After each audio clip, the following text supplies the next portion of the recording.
Mheshimiwa Mwenyekiti, kwa niaba ya wananchi wa jimbo la Misenyi, naomba sasa swali lao namba 163 lipate majibu ya serikali.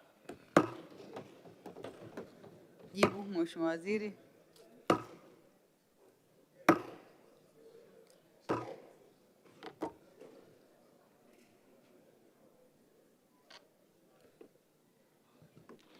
Mheshimiwa Mwenyekiti, kwa niaba ya Mheshimiwa Waziri wa Elimu, Sayansi na Teknolojia, naomba kujibu swali namba 163 la Mheshimiwa Florent Laurent Kiombo, mbunge wa jimbo la Misenyi kama ifuatavyo.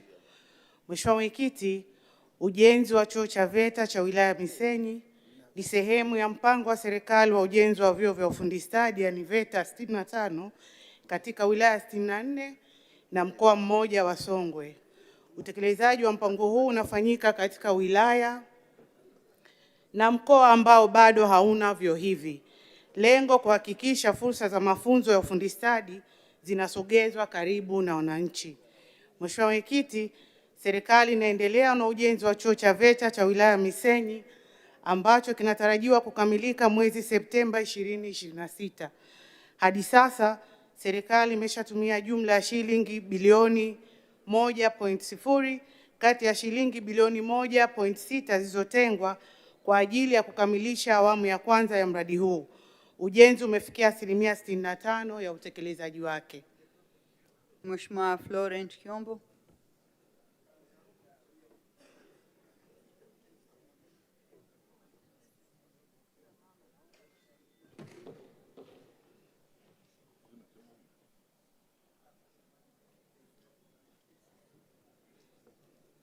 Zima hapo mbele mara moja.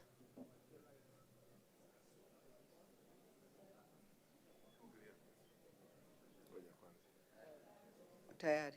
Mheshimiwa Mwenyekiti, kwanza kabisa nishukuru kwa majibu mazuri ya serikali, lakini kwa niaba ya wananchi wa jimbo la Misenyi nishukuru sana serikali ya Daktari Samia Suluhu Hassan kuifanya Misenyi ikawa miongoni mwa wilaya 64 ambazo zinapata miradi ya chuo cha VETA.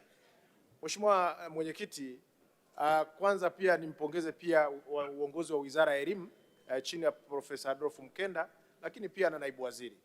Mheshimiwa Mwenyekiti, chuo hiki cha VETA kwa muda mrefu kilidorora katika ujenzi, lakini kupongeze Mheshimiwa naibu waziri, baada ya kuja ofisini kwako na kukueleza, uliwapigia simu wasaidizi wako na nikuhakikishie hata vifaa wiki iliyopita Semiteria imeshusha vifaa, ujenzi unaendelea kama ulivyosema. Kwa hiyo ni wana Misenyi wana matarajio kwamba hii asilimia 65 na Septemba unayosema chuo kitakamilika. Maswali yangu mawili ya nyongeza. Mheshimiwa Mwenyekiti, kwa kuwa tunaona kwamba chuo kinaenda kukamilika mwezi wa 7. Je, hatuweze kuanza kufanya usaili wa wanafunzi ili chuo hiko kikikamilika wanafunzi waanze moja kwa moja? Lakini swali la pili, Mheshimiwa Mwenyekiti, kwa kuwa kukamilika ujenzi bado tunahitaji vifaa na walimu. Je, serikali inatoa commitment gani kuhakikisha kwamba chuo hicho kitaanza kutumika lini? Asante sana Mheshimiwa Mwenyekiti. Majibu Mheshimiwa Waziri. Mheshimiwa Mwenyekiti, naomba nimjibu maswali ya nyongeza Mheshimiwa Florent Kiombo kama ifuatavyo.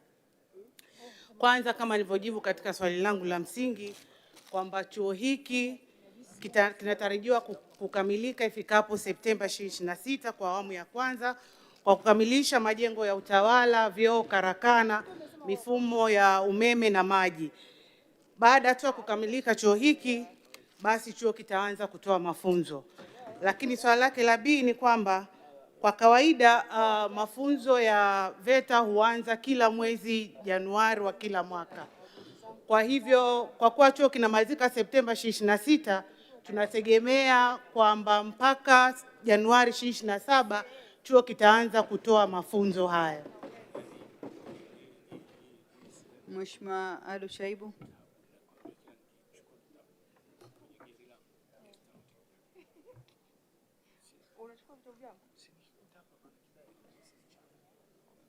Wengine wazime kidogo. Mheshimiwa Adonis, zima kisemeo. Wengine wazime jamani, tuweze kuendelea. Mheshimiwa Mwenyekiti, ninakushukuru kwa kunipa nafasi ili niweze kuuliza swali dogo la nyongeza.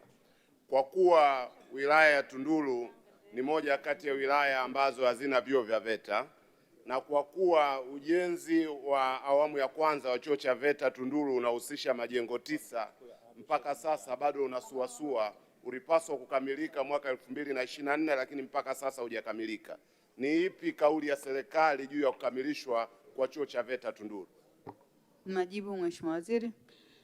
Mheshimiwa Mwenyekiti, naomba kujibu swala la nyongeza na Mheshimiwa Ado, mbunge wa Tunduru, kama ifuatavyo. Kama nilivyosema katika swali langu la msingi, katika majibu yangu ya msingi, kwamba tunatarajia vyuo hivi kukamilika Septemba 2026. Lakini ahadi ya serikali ni kwamba baada ya bunge hili nitafanya ziara mahususi ya kupitia vyuo hivi na kuona maendeleo ya vyuo hivi ili tuone wapi tunakwamua pale vyuo hivi vilipokwama. Tunaendelea na swali la Mheshimiwa Dr. Regina Christopher Malima, mbunge wa viti maalum.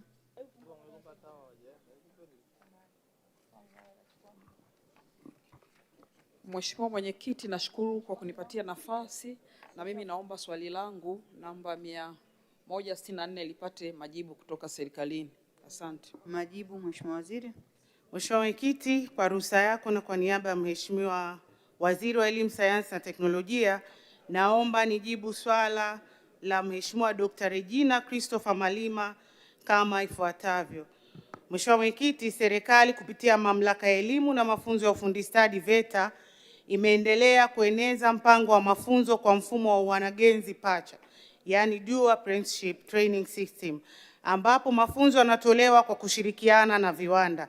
Mfumo huu unaendeshwa kwa utaratibu ungwe, yani block release, ambapo wanafunzi hujifunza kwa kubadilishana muda wa kuwa chuoni kisha viwandani na sehemu za kazi.